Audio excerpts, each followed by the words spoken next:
Are they heroes or vigilantes? It's a question at least one Valley agency is still trying to answer after seeing these two men behind some widely seen internet videos. The men say their goal is to expose sexual predators in our neighborhoods. And tonight we're taking a closer look at why experts call this risky business. Here's ABC 15's Nicole Valdes. So what these guys are doing is basically their own version of a sex sting. They're going on popular dating apps, posing as 15-year-olds and just waiting for someone to take the bait. And they actually say it's already happened twice. They confronted one man at a Safeway and the other at Chandler Mall. Your name's Joe? Yeah. You sure? Yes. Not a lot of people are willing to go out and do it. We are. You look really familiar. People have been thanking me. Sure you didn't come to meet a 15-year-old? Saying that I'm doing the Lord's work. You're positive you didn't come to meet a 15-year-old boy offline? But on the flip side, this dude came to meet a 15-year-old boy offline. It's vigilante behavior. They're out trying to enforce the law. Hey!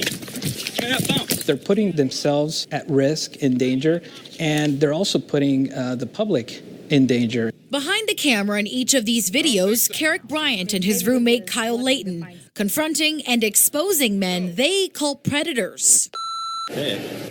It's a normal conversation, like, hey, what's up? How's it going? And then relatively within the first 5 or 6 messages, we say, hey, I'm 15 years old. Is that okay? They're not really 15, but that's the whole point. They want the men on the other end of the app to think they are. These guys hit me up, sent me a bunch of inappropriate things. These are just some of those conversations, according to Bryant. One guy up front asks about what's underneath his pants and if he's looking to hook up. Another asking for sexual favors, saying to wear something like basketball shorts to make it easier to touch each other. I wanted to make sure I have all the evidence and their information 100% clear, just so I could go to the police and they could easily do their jobs. Now, even police will tell you nothing about what they're doing is illegal. There's no law against catfishing or recording someone in a public place, but there's still 2 big problems. It's dangerous, and there's really no guarantee these videos will lead to anything more. First and foremost, we have to determine if there was a crime, in fact, committed. But police say it's actually tougher to do that when civilians are the ones claiming to have gathered the evidence. We have to backtrack now. And prove not only that it's all legit, but that there's enough to prosecute. If somebody provides you with some credible information, you should at least take a look at it. Attorney Anthony Ramirez also works as a prosecutor and thinks it's actually in the best interest of law enforcement to take these videos seriously. There are other stories similar to this one that have taken place in other parts of the country, such as California, where people are actually being prosecuted for this behavior. And after some digging, we found hundreds of groups dedicated to doing the same thing across the globe. My name's Callum, I'm from it. It's down to the people who've got the balls to do it, just to put it plainly. I will run for you all the way, sir.